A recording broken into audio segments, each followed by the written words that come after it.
யார் நம்மளுக்கு இடம் உண்டாக்கினார்? கர்த்தர் நமக்கு இடம் உண்டாக்கினார் என்று சொல்லி அதற்கு ரெகபோத் என்று பெயரிட்டான். அல்லேலூயா.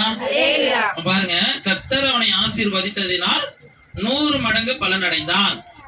கர்த்தர் அவனுக்கு இடம் உண்டாக்கினதனால் எப்படி அங்க பழுகி பெருகிறதுக்காக ஆண்டவர் என்ன செய்திருக்கிறாரு? அவனுக்கு கர்த்தர் இடம் உண்டாக்கி இருக்கிறார். இப்ப 2 காரியம் நம்ம வாழ்க்கையில அங்க விளங்குது. என்னன்னா, கர்த்தர் 100 மடங்கு ஆசீர்வாதத்தை கொடுக்க போகிறார் நம்மளுக்கு. 2, நம்மளுக்கு இடம் உண்டாக்கினதுனால எதுக்காக இடம் உண்டாக்குறாரு? பலுகி பெறுகிறது. நம்மளுக்கு இன்னைக்கு என்ன தேவைங்கன்னா, உலகத்துல வாழ்க்கையில ஃபர்ஸ்ட் நம்மளுக்கு தேவையான தேவைகள் ஆசீர்வாதம் தேவை. என்ன தேவை? ஆசீர்வாதம். அது என்ன ஆசீர்வாதமா வேணாலும் இருக்கலாம். ஆரோக்கியமா இருக்கலாம், அது ஒரு ஆசீர்வாதம். ஐஸ்வர்யமா இருக்கலாம், அது ஒரு ஆசீர்வாதம். நம்மளுக்கு இது எல்லாமே இருந்தாலும், ஆரோக்கியம் இருக்கும், பணம் இருக்கும், எல்லாமே இருந்தாலும் நம்மளுக்குன்னு ஒரு நிலையான வீடு வேணும், நிலையான இடம் வேணும். புரியுதுங்களா? அப்ப நிலையான இடத்தையும் யார் தான் கொடுக்க முடியுமா? ஆண்டவர் தான் கொடுக்க முடியுமா? ஆண்டவர் கொடுக்காத இடத்துல என்ன இருக்குமா? வாக்குவாதம் இருக்குமா? இங்க எதனை போட்டிருக்கு? பின்பு அவ்விடம் விட்டு பெயர்ந்து வேறொரு துறவை வெட்டினார், அதை குறித்து அவர்கள் வாக்குவாதம் பண்ணவே இல்லை. வாக்குவாதம் பண்ற இடம்னா எது? ஆண்டவர் கொடுக்கலன்னு அர்த்தம். வாக்குவாதம் பண்ற இடம்னா ஆண்டவர் கொடுக்கல, வாக்குவாதம் பண்ணாத இடம் தான் ஆண்டவர் கொடுத்திருக்கிறாருன்னு அது மறைமுகமான அர்த்தத்தை சொல்லுது. சரி, நம்மளுக்கு இந்த வார்த்தையின் மூலமா ஆண்டவர் என்ன இடைப்படுகிறார்? வார்த்தை, கர்த்தரின் வார்த்தைக்கு முழுமையாக கீழ்ப்படிந்த ஈசாக்கு. கர்த்தரின் வார்த்தைக்கு முழுமையாக கீழ்ப்படிந்த ஈசாக்கு. 2வது வார்த்தை என்னன்னா, வாக்குவாதம் வரும்போது அதில் தன்னை விலக்கி கர்த்தருக்கு சாட்சியாக நடந்த ஈசாக்கு. வாக்குவாதம் வரும்போது அந்த வாக்குவாதத்திலிருந்து விலக்கி தன்னுடைய சாட்சியை காத்து கொண்ட ஈசாக்கு. இப்ப இந்த இடத்துல 2 காரியத்தை பார்க்கிறோம். ஈசாக்கு 100 மடங்கு ஒரு நிலத்துல விதைக்கிறான். அந்த விதைகள் எல்லாம் கர்த்தர் என்ன அவனை ஆசீர்வதித்ததுனால 100 மடங்கு ஆசீர்வாதத்தை பெற்றான். அல்லேலூயா. 100 மடங்கு ஆசீர்வாதம் பெற காரணம் என்னன்னா, கர்த்தர் அவனை ஆசீர்வதித்திருக்கிறார். அப்ப கர்த்தர் அவனை ஆசீர்வதிக்க காரணம் ஒண்ணு இருக்குல்ல. இப்ப நம்ம காரணமே இல்லாம ஒருத்தவங்களுக்கு ஒரு உதவி செஞ்சிருவோமா? ஒண்ணு, ரொம்ப ஏழையா இருக்கிறான்னா அவனுக்கு இறக்கப்பட்டு ஒரு உதவி செய்வோம். ஏதோ ஒரு காரணம், இறக்கப்படுதல்னு ஒரு காரணம் இருக்கும். அவன் கஷ்டப்படுறான், அது என் மனசு தாங்கல, அதனால அவனுக்கு உதவி செய்யணுன்ற ஒரு இரக்கம் இருக்கும். இல்லைன்னா அவனுக்கு யாரோ ஒருத்தவங்களுக்கு அது இப்ப நம்ம வீட்டு ஜனங்களுக்கு ஏதோ ஒரு நன்மை கொடுக்கணும். அவன் எனக்கு நன்மையை செய்திருக்கணும், நான் அவனுக்கு கொடுத்துருக்கணும். இல்ல அவன் என் பிள்ளையா இருக்கணும், நான் அவனுக்கு நன்மை செய்யணும். என் ரிலேஷனா, அவன் அன்னைக்கு எனக்கு உதவி செய்தான், இன்னைக்கு நான் அவனுக்கு உதவி செய்யணும். ஏதோ ஒரு காரணம் இல்லாம யாருமே என்ன செய்ய மாட்டாங்க? ஆசீர்வாதம் திருப்பி அவங்களுக்கு கொடுக்க மாட்டாங்க. புரியுதுங்களா? அப்ப ஒரு நன்மையை நம்ம ஒருத்தவங்களுக்கு கொடுக்கறோம்னா ஏதோ ஒரு காரணம் இருக்கும். அப்ப கர்த்தர் நம்மளை ஆசீர்வதிக்கிறதுக்கு, ஈசாக்கை ஆசீர்வதிக்கிறதுக்கு காரணம் ஒண்ணு இருக்குது. என்னன்னா, அந்த 26ஆம் அதிகாரத்திலேயே ஃபர்ஸ்ட் 2 வசனம் 3 வசனம் படிங்க. ஆபிரகாமின் நாட்களில் உண்டான பஞ்சத்தை அல்லாமல் பின்னும் ஒரு பஞ்சம் தேசத்தில் உண்டாயிற்று. அப்பொழுது ஈசாக்கு பெலிஸ்தருக்கு ராஜாவாகிய அபிமெலேக்கின் இடத்தில் கேராரூருக்கு போனான். கர்த்தர் அவனுக்கு தரிசனமாகி, நீ எகிப்துக்கு போகாமல் நான் உனக்கு சொல்லும் தேசத்தில் குடியிரு, இந்த தேசத்திலே வாசம் பண்ணு, நான் உன்னோடே கூட இருந்து உன்னை ஆசீர்வதிப்பேன். அல்லேலூயா. இப்ப அவனை ஆசீர்வதிக்க காரணம் என்னன்னு நல்லா தெரிஞ்சுங்க. பஞ்சம் உண்டாகுது, அந்த தேசம் ஃபுல்லா பஞ்சமா இருக்குது. தன்னுடைய பிள்ளைகளை காக்கும்படி, தன்னுடைய மனைவிமார்களை காக்கும்படி, தன்னுடைய வேலைக்காரிகளை காக்கும்படி வேற ஒரு இடத்திற்கு பெயர்ந்து போகிற ஒரு சிந்தனையில காணப்படுகிறார். யாரு? ஈசாக்கு. அப்ப ஈசாக்கு தன்னுடைய இதே மாதிரி ஒரு பஞ்சத்தை எப்ப பார்த்தாருன்னா, தன்னுடைய தகப்பனாகிய ஆபிரகாமின் நாட்களில் அந்த பஞ்சத்தை பார்த்திருக்கிறார். அப்போ தன்னுடைய தகப்பன் என்ன செய்தாரோ அதையே தன் பிள்ளையாகிய ஈசாக்கும் இப்படிதான் செய்யணும்னு சொல்லி அந்த முன்னாடி போட்ட தகப்பன் போட்ட வழியின் பிரகாரமாய் இவரும் நடக்க பிரயாசப்படுகிறார். ஆனால் கர்த்தர் குறுக்கிட்டு ஒரு தரிசனமாகி, இந்த இடத்தில் இருந்து நீ பெயர்ந்து போகாத. எந்த இடத்துல இருந்து? அவரு இங்க இருந்து எங்க போயிட்டாரு? அப்பொழுது ஈசாக்கு ராஜாவாகிய அகிமேலக்கின் இடத்தில் கேராருக்கு போனான். போயிட்டார் கேராருக்கு. பெலிஸ்தியர்கள் யாருன்னா தேவ பிள்ளைகளுக்கு விரோதமாய் செயல்படக்கூடிய ஒரு மனிதர்கள். இவர்கள்கிட்ட இந்த இடத்துக்கிட்ட போயிட்டாங்க. போயிட்ட உடனே அங்க ஆண்டவர் அது போற வரைக்கும் அமைதியா இருந்தாரு. அந்த பஞ்சத்துல இருந்து கிளம்பும் போதும் அமைதியா இருந்தாரு. அந்த கிளம்பி அந்த இடத்துக்கு போய் சேர்ற வரைக்கும் அமைதியா இருந்தார். ஆனா அங்க இருந்துகிட்டு வேற ஒரு இடத்துக்கு அவரு எகிப்துன்ற ஒரு காரியத்தை நோக்கி செல்லலான்னு தான் இவருடைய பயணம். இவருடைய சிந்தனையின்படி எங்க போனோம்? எகிப்துக்கு போனோம். எகிப்து என்ன? அடிமை தேசத்திற்கு போனோம். அப்ப ஆண்டவர் என்ன குறிக்கிடுறாருன்னா, அந்த தேசத்துக்கு நீ போவாத, அந்த தேசத்துக்கு நீ இப்போதைக்கு போவாதன்னு சொல்லி குறுக்கிட்டு தரிசனமாகி அவர் போன அந்த பாதையிலேயே இடையில ஒரு குறிப்பிட்ட இடத்துல நிறுத்துறார். எங்க நிறுத்துறாரு?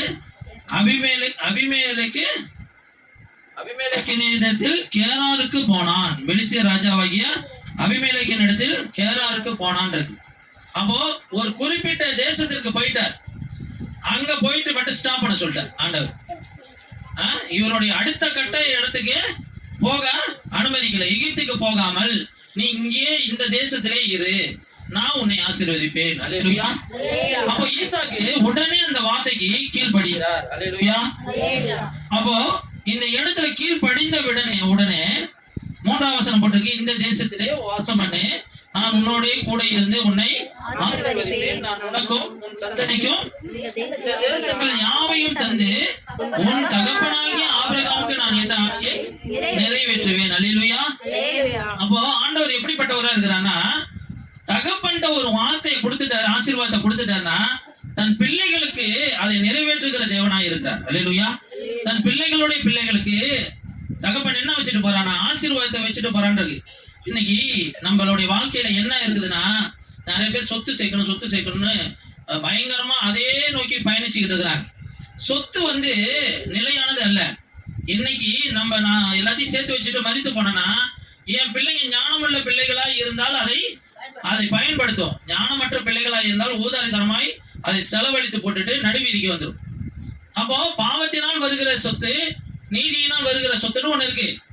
அப்போ நம்ம சரியா சேர்த்து வைக்கணும். நம்ம பிள்ளைகளுக்குன்னா எதை சேர்த்து வைக்கணும்னா, நம்ம ஜெபத்தின் மூலமா தேவனுடைய வாக்குத்தத்தத்தை பெறணும். எதற்காகனா, என் சந்ததியோட சந்ததிக்கும் எது வரைக்கும் என் கர்த்தரின் வருகை மட்டும் இல்ல, என் மூலமா உருவாக்குற எல்லா சந்ததியும் கர்த்தரால் ஆசீர்வதிக்கப்பட்ட ஆசீர்வாதமான சந்ததியாய் மாறணும் ஆண்டவரே அப்படின்னு சொல்லுகிற, அதை கேட்டு வாக்கு தத்தங்களை பெற்றுக் கொள்ளுகிற தேவ ஜனங்களாய் நம்ம இருக்க வேண்டும் என்று கர்த்தர் விரும்புகிறார். இது போற போக்குல நான் சொல்லிட்டு பாரு. ஆனா இது செய்தி அல்ல, இது கர்த்தருடைய ஆலோசனை. நீங்க எந்த ஆசீர்வாதத்துக்காக ஜெபம் பண்ணணும்னா, உலக ஆசீர்வாதத்துக்கு இல்ல, ஆவிக்குரிய ஆசீர்வாதங்களுக்காக. கர்த்தர் கூட ஒரு மனுஷன் நிலையா இருக்கிறானா, உன் சந்ததியில உள்ள எல்லா பிள்ளைகளும் நிலையா இருக்குதுன்னா, அந்த பிள்ளைங்க எப்பயுமே ஆசீர்வதிக்கப்பட்டுதான் இருக்கும். அல்லேலூயா. கர்த்தர் கூட இருந்தா ஆசீர்வாதமா தான் இருப்பான். அவன் சிறைச்சாலையில இருக்க யோசேப்பா இருந்தாலும் அவனை அங்க ராஜாவை போலதான் வச்சிருப்பாரு. அல்லேலூயா. நம்மளுக்கு தான் சிறை இருப்பா இருக்கும், ஆனா கர்த்தர் கூட இருக்கிறதுனால அவனை அங்க ஆளுகை செய்கிற இடத்துலதான் வைத்திருப்பார். அல்லேலூயா. சரி, நம்மளுடைய வாழ்க்கைய நம்ம பார்ப்போம். ஈசாக்கு கீழ்ப்படிந்தான். ஈசாக்கு என்ன செய்தான்? கீழ்ப்படிந்தான். எந்த காலத்துல கீழ்ப்படிந்தான் தான் முக்கியம். பஞ்ச காலத்துல கீழ்ப்படிந்தான். அல்லேலூயா. பஞ்ச காலத்துல கீழ்ப்படிந்து அவர் சொன்ன இடத்துல அவர் சொல்லியிருக்க குறிப்பிட்ட காரியத்துக்கு நேரா ஒரு முற்றுப்புள்ளி வைத்து அதே இடத்துல தங்கி வாசம் பண்ணுங்க ஒரு அங்கீகாரத்தை கொடுக்கிறார். எப்படிப்பட்ட அங்கீகாரம்னா, ஒரு ராஜாவே அவனுக்கு ஒரு பாதுகாப்பா இருக்கணும்னு சொல்லுகிற ஒரு அங்கீகாரம். அது கொடுத்த பிறகு, அந்த அங்கீகாரம் கொடுத்த பிறகு என்ன நடக்குதுங்க? ஆட்டோமேட்டிக்கா அவனுக்கு அவன் விதை விதைக்கிற இடத்துக்கு கடந்து போகிறான். அதை விதை விதைத்ததுனால கர்த்தர் அவனை 100 மடங்கு ஆசீர்வாதத்தை பெறுகிறான். 13ஆம் வசனம் போட்டிருக்கு, அவன் ஐஸ்வர்யவனாகி வர வர விருத்தி அடைந்து மகா பெரியவனானான். அவனுக்கு ஆட்டு மந்தையும் மாட்டு மந்தையும் அநேக பணிவிடைக்காரரும் இருந்தபடியினாலே பெலிஸ்தர் அவன் மேல் பொறாமை கொண்டு. இப்ப பாருங்க, நம்ம வாழ்க்கையில ஆசீர்வாதம் வேணும்னா ஆண்டவர் சொல்படி நடக்கணும். அல்லேலூயா. ஆண்டவர் சொல்லுக்கு கீழ்ப்படிந்தீங்கன்னா உங்களை மேல் படிக்கு தான் கொண்டு போற ஒழிய ரொம்ப படிக்கட்டுக்கு கீழ்படியில நம்ம நிக்கிறோம். மேலே ஏறினோம்னா என்ன செய்வாங்க, அடுத்தடுத்த படியில தான் காலை வச்சுப்போம். கீழ்படியில காலை வச்சா கீழே இறங்கி போவோம். புரியுதுங்களா? மாடி வீட்டு மேலே ஏறுறோம், அப்போ நம்ம ஒரு குறிப்பிட்ட ஸ்டேஜுக்கு போயிட்டு திருப்பி மேலே ஏறுறதுக்கு திருப்பி கீழே இருக்க படியில காலை வச்சு வருவோம். அப்போ நம்ம அப்படிதான் நம்மளுடைய வாழ்க்கை எப்படின்னா மேல் படியை நோக்கி தான் உயர்த்தி கொண்டுட்டு போவார் ஆண்டவர். ஆனா எங்க உங்களுடைய கீழ்ப்படிதல் இருக்கணும்? ஏசப்பாவுடைய வார்த்தைக்கு மட்டும் கீழ்ப்படிதல் இருக்கணும். துன்மார்க்க 1000 விஷயம் சொல்லுவான். நான் உன்னைய நேசிக்கிறேன், நீ என்னை விட்டுட்டு தூரம் போயிடாத, நான் சொல்லுகிறத கேளு. நண்பர்கள்லாம் சொல்லுவாங்க, நான் சொல்றத நீ கேட்டீங்கன்னா உனக்கு இந்த நன்மையை செய்யறேன், அதை செய்யறேன், இது செய்யறேன் ஆசை நய வார்த்தைகளை நண்பர்கள் காட்டுவாங்க. ஆனா அவங்கெல்லாம் பொய்யர்கள், அவர்கள்லாம் துன்மார்க்கர்கள். ஆண்டவர் அவங்களுக்குள்ள வாசம் பண்ணல. உனக்கும் ஆண்டவருக்கும் உள்ள கனெக்ஷனை எந்த காரணத்துக்காகவும் இழக்காத. அதுதான் ஆண்டவர் சொல்லுகிறார். ஈசாக்கு மனைவி சொல்லுகிறதுக்கு கீழ்படியில, ஈசாக்கு தன் பிள்ளைகள் சொல்லுகிறதுக்கு கீழ்படியில, ஈசாக்கு தன் வேலைக்காரிகள் சொல்லுவதற்கு கீழ்படியில, என் தகப்பன் எனக்கு முன்னாடி காட்டின வழிகளை அவர் கீழ்படியில. அவர் போய்கிட்டு இருக்கிறாரு. அப்பா இப்படித்தானே போனாரு பஞ்சம் வரும்போது வேற ஒரு தேசத்துக்கு, சரி அப்படியே போவான்னு சொல்லி முன்மொழிந்தாலும் அந்த வழியில ஆண்டவர் இடைப்பட்டு என்ன செய்யறாரு, நீ போவாதப்பா, இந்த தேசத்திலே குடியிரு, நீ இந்த தேசத்திலே குடியிருன்னு சொன்னோடனே உடனே அங்கேயே ஸ்டாப் ஆகி அங்கேயே ஆண்டவருக்குள்ள பலப்படுகிறார். நெடுநாளா ஆன பிறகு ஆண்டவர் அங்க விதை விதைக்க வைக்கிறார். அங்க விதை விதைத்ததுனால கர்த்தர் அவனுக்கு 100 மடங்கு பலனை தருகிறார். 100 மடங்கு பலனை தந்த பிறகு அவன் வர வர விருத்தி அடைந்து மகா பெரியவனானான், மகா ஐஸ்வர்யம் உள்ள இடத்துக்கு மாறினா. அவனுக்கு ஆட்டு மந்தைகள் மாட்டு மந்தைகளும் அநேக வேலைக்காரர்களும் வேலைக்காரிகளும் அங்க ஆண்டவரால கொடுக்கப்பட்டதை பார்க்கிறோம். இப்போ இவன் விருத்தி அடைகிறதுக்கு காரணம் என்ன நீங்க பாத்துட்டீங்க. உங்க வாழ்க்கையில படிப்பா இருக்கட்டும், உங்க செல்வமா இருக்கட்டும், உங்க குடும்பமா இருக்கட்டும், உங்க ஆவிக்குரிய வளர்ச்சியா இருக்கட்டும், நீங்க விருத்தி அடைகிறதுக்கு ஒரே ஒரு காரணம் இருக்கு. என்ன காரணம்? கர்த்தர் வார்த்தைக்கு கீழ்ப்படிங்க. அல்லேலூயா. கர்த்தருக்கும் உங்களுக்கும் உள்ள கனெக்ஷன், கர்த்தருக்கும் உங்களுக்கு என்ன வார்த்தைகள் நீங்க பேசுறத கர்த்தர் கேட்கிறார், கர்த்தர் பேசுறத நீங்க கேக்குறீங்க. அப்ப இந்த வார்த்தை என்ன உங்களுக்கு வருதோ அந்த ஆலோசனையை விட்டு வழி விலகாதீங்க. அந்த ஆலோசனைக்கு செவி கொடுத்து அந்த வார்த்தையை பிடித்துக்கிட்டு அந்த வார்த்தையின்படி நடந்து கொண்டீங்கன்னா இந்த பூமியின் ஆசீர்வாதங்கள் எல்லாம் பிற்பாடு கொஞ்ச நாள் தான் அந்த பஞ்சத்துல இருக்கும். கொஞ்ச நாளைக்கு அப்புறம் செழிப்பு வரும் பாருங்க. உலகமே பஞ்சத்துல இருக்கும், உங்க வாழ்க்கை மட்டும் செழித்து இருக்கும். அல்லேலூயா. உங்க வாழ்க்கை செழித்து இருக்கும். கொஞ்ச காலம் தான். இந்த கொஞ்ச கால பஞ்சத்தை நீங்கள் பொறுத்து கொள்ளுங்க. ராஜாவுடைய வார்த்தை வரும், இந்த பெண்ணையோ இந்த குடும்பத்தையோ இவனையோ இவனுக்கு உண்டான யாவையும் தொடுகிறவன் கொலை செய்யப்படுவான்னு சொல்லி யார் சொன்னாங்க? ராஜாவே சொல்லுகிறான். ஒரு ராஜா அங்கீகரிக்கப்படுகிற ஒரு அதிகாரம் கொடுக்கக்கூடிய ஒரு வார்த்தைய ஆண்டவர் உங்களுக்கு எனக்கும் கொடுப்பாரு. அல்லேலூயா. அப்போ நம்மளுக்கு கீழ்ப்படிதல் ரொம்ப ரொம்ப அவசியம். எதுக்கு கீழ்ப்படியணும்? அம்மா அப்பா பேச்சு கீழ்ப்படியாதீங்க, மனுஷன் பேச்சு கீழ்ப்படியாதீங்க, தேவ ஆவியானவருடைய ஜீவனுள்ள தேவனுடைய வார்த்தைக்கு கீழ்ப்படிங்க. அல்லேலூயா. கீழ்ப்படிஞ்சீங்கன்னா, இயேசுவுடைய வார்த்தை கீழ்ப்படிஞ்சீங்கன்னா நீங்க நிச்சயமா விருத்தி அடைவது அவசியம், ஆசீர்வாதமான காரியம். அல்லேலூயா. விருத்தி அடையாம இருக்கவே மாட்டீங்க. உங்க வாழ்க்கையில உள்ள செல்வம் விருத்தி அடையணும். உங்க வாழ்க்கையில இந்த மெடிக்கல் சம்பந்தமான பிரச்சனை, உடம்பு ரீதியான பிரச்சனை வரக்கூடாது. என் ஆரோக்கியம் விருத்தி அடையணும், என் குடும்பம் விருத்தி அடையணும், என் வாழ்க்கை எல்லா பாதையும் விருத்தி அடையணும்னு நினைச்சீங்கன்னா, நீங்க ஒரு உயர்வுக்கு நேரம் போகணும்னு நினைச்சீங்கன்னா இயேசுவோடைய வார்த்தைக்கு கீழ்ப்படிந்து பாருங்க. அல்லேலூயா. கஷ்டம் வருதுன்னு விலகாதீங்க. கஷ்டம் வந்தாலும் பரவாயில்ல, நஷ்டம் வந்தாலும் பரவாயில்ல, கர்த்தர் உங்களுக்கு சொல்லுகிற பாதையில பிரவேசிச்சு போய்கிட்டே இருங்க. அல்லேலூயா. சரி, கடைசி வார்த்தை, வாக்குவாதம் வரும்போது அதில் தன்னை விலக்கி காத்துக்கிட்ட ஈசாக்கு. அது சாட்சியா, கர்த்தருக்கு சாட்சியா, ஆண்டவருக்கு சாட்சியா நம்ம வாழணும்னா வாக்குவாதம் பண்ணக்கூடாது. இதுல என்ன வருதுங்க? 22 ஆதியாகமம் 26, 22ல பின்பகுதியை படிக்கிறேன் பாருங்க. அந்த வசனம் ஃபுல்லா படிக்கிறேன் கேளுங்க. பின்பு அவ்விடம் விட்டு பெயர்ந்து போய் வேறொரு துறவை வெட்டினான். அதை குறித்து அவர்கள் வாக்குவாதம் பண்ணவில்லை. அப்பொழுது அவன், நாம் தேசத்தில் படுக்கும்படிக்கு இப்பொழுது கர்த்தர் நமக்கு இடம் உண்டாக்கினார் என்று சொல்லி அதற்கு ரெகபோத் என்று பெயரிட்டான். ரெகபோத் என்பதற்கு பழுகும்படிக்கு, பழுகி பெறுகிறது, ஒரு வற்றாத நீர் ஊற்றதா ரெகபோத்துன்னு சொல்லுவாங்க. அந்த இடத்துல பழுகி பெருகிக்கிட்டே இருப்போம். நம்ம ஆண்டவர் என்ன செய்ய போகிறாரா, ஒரு இடம் உண்டாக்கிட்டார். இடம் உண்டாக்கிட்டாருனாலே அங்க வாக்குவாதம் இருக்காது, அங்க மன சஞ்சலிப்பு இருக்காது. வாக்குவாதம் இல்லைனாலே அந்த இடத்துல மன சஞ்சலிப்பு இருக்காது. ஃபர்ஸ்ட் ஒரு துறவை வெட்டுகிறான். தன் தகப்பன், இதுவும் பாருங்க, தன் தகப்பன் தோண்டின துறவுகள்னா கிணறுலாம் இருக்கு பாத்தீங்களா, அந்த அந்த கிணற்றை வெட்டுற போய் ஈசாக்கு தன்னுடைய வேலையாட்களை வைத்து வெட்டி ஒரு கிணறு வெட்டுறதுக்கு எவ்வளவு நாள் ஆகும், ரொம்ப ஆழமா போய் வெட்டணும்ல. அந்த நீரூற்றை கண்டுபிடிக்கிறது காட்டியும் போதும்னு ஆயிடும். அவ்வளவு கஷ்டப்பட்டு வெட்டின துறவை என்ன செஞ்சிடறான், அங்க இருந்து வந்து அந்த ஊர்காரங்களாம் ராஜா, எந்த ராஜா அதிகாரத்தை கொடுத்தானோ அந்த ராஜாவே பொறாமைப்பட்டு கொண்டு, நீ வந்து ஐஸ்வர்யவன் ஆகிட்ட, இனிமேல எங்களுடைய இடத்துல இது எங்களுடைய கிணறு அப்படின்னு சொல்லி அங்க உள்ள எல்லா மேய்ப்பர்களும் வந்து சண்டை போட்டு என்ன செய்துட்டாங்க, ஈசா கிட்ட இருந்து அதை வாக்குவாதம் பண்ண ஆரம்பிச்சிட்டாங்க. வாக்குவாதம் பண்ண இடத்துல ஈசாக்கு வாக்குவாதமே பண்ணல பாருங்க. ஏசு அப்படிதான், அவரை பார்த்து நீ ராஜாவா, நீ யூதருக்குள்ள ராஜாவா அப்படின்னு கேட்கும்போது அவரு நீ சொல்லுகிறபடிதான்.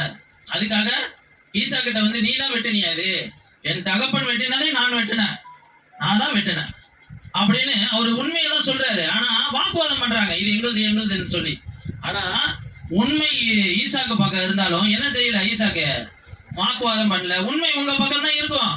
ஆனா வாய் திறவ ஆட்டுக்குட்டியை போல, இயேசுவை போல, ஈசாக்கை போல இருந்து பாருங்க. உங்க வாழ்க்கை பிற்காலத்துல உங்களுக்கு ஒரு இடம் கொடுப்பார் பாருங்க. அந்த இடம் எப்படி தெரியுங்களா இருக்கும், அநேக பேரு அந்த நீரூற்றண்டையில வாழக்கூடியவர்களாய் இருப்பாங்க. அல்லேலூயா. இப்போ இரண்டாவது துறவை வெட்டுறாரு, அங்கேயும் வந்து வாக்குவாதம் பண்றாங்க. மூணாவது துறவை வெட்டும் போதுதான் அங்க வந்து அவங்க வாக்குவாதமே பண்ணல, அங்க ஒரு நீரூற்றை கண்டுபிடிக்கிறாங்க. அப்பதான் சொல்லுகிறாரு ஈசாக்கு, கர்த்தர் எனக்கு இடத்தை உண்டாக்குனார் அப்படின்னு சொல்லி, அதற்கு என்னை நம்மளை பழுகி பெருக செய்ய போகிறான்னு அங்கதான் கண்டுபிடிக்கிறார். அப்போ ஈசாக்கு எப்படி நடத்துறாருன்னா, தகப்பன் வழியில நீ போற ரைட்டு, ஆனா தகப்பன் வெட்டின துறவையே ஃபர்ஸ்ட் பஞ்சம் வரும்போது தகப்பன் போட்ட ரூட்லயே போற. ஆனா நீ போறது ரைட்டு, தகப்பன் சொன்ன பாதையில. ஆனா தகப்பனுக்கு நான் கொடுத்த ஆசீர்வாதத்தை நீ பார்க்க வேண்டும் என்றால் நான் சொன்ன இடத்துல நீ இருன்னு சொல்லி ஒரு இடத்துல நிக்க வச்சு, உனக்கும் உன் சந்ததிக்கும் இதை நான் தருவேன்னு சொல்லி ஒரு இடத்துல இருக்க செய்து அவனை ஆசீர்வதித்ததை பார்க்கிறோம்.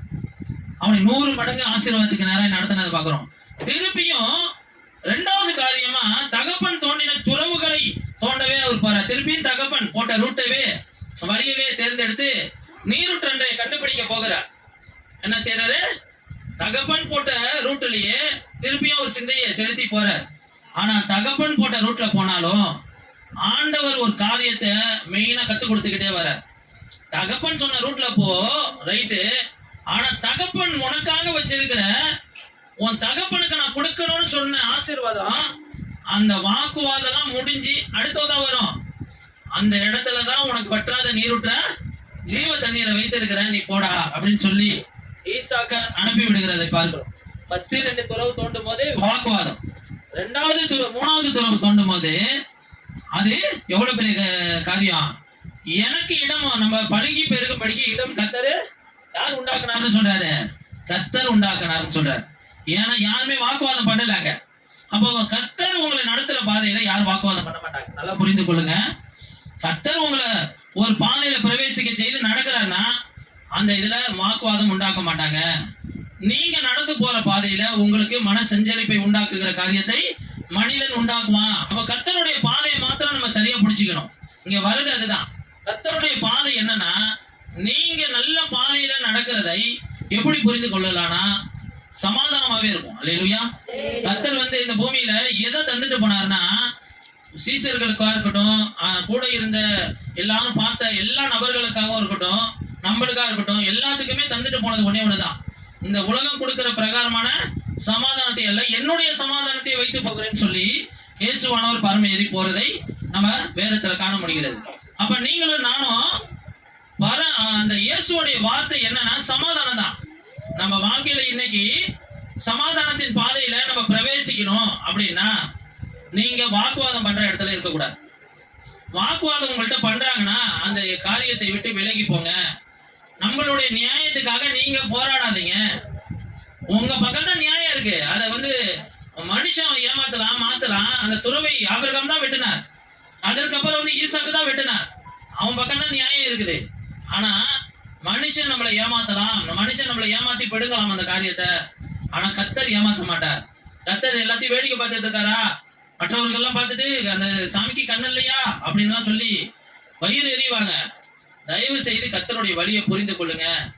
கர்த்தர் வந்து உங்களை நடத்துற பாதையில வாக்குவாதம் இருக்காது. வாக்குவாதம் உள்ள பாதை அது கர்த்தர் நடத்துற பாதை அல்ல. அது கர்த்தர் நடத்துறவருடைய கிரியைகள் அல்ல. உங்களை அந்த இடத்தை விட்டு வேற இடம் போக சொல்லுகிறார். வேற ஒரு காரியத்தை, அதே போல காரியத்தை வேற ஒரு இடத்துல செய்யுங்க.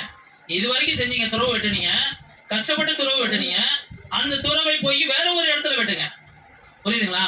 ஒரு வீட்டுல குடியிருக்கிறோம், அந்த வீட்டை சுத்தி நம்மளுக்கு வாக்குவாதமா பண்ணிக்கிட்டு இருக்கிறாங்க. நம்ம வாக்குவாதம் பண்ணுகிற இடத்துல நம்ம ஏன் இருக்கணும்? புரியுதுங்களா? அப்போ நம்ம எங்க நம்ம ஆசீர்வதிக்கணும் ஆண்டவர் விரும்புகிறான்றதை தான் ஒரு தேவ பிள்ளை செக் பண்ணி பார்க்கணும். ஒரு வாடகை வீட்டுல குடியிருக்கிறேன், அந்த வாடகை வீட்டுல உள்ளவங்க சுத்தி உள்ளவங்களாம் எனக்கு பிரச்சனையாவே இருக்கிறாங்க.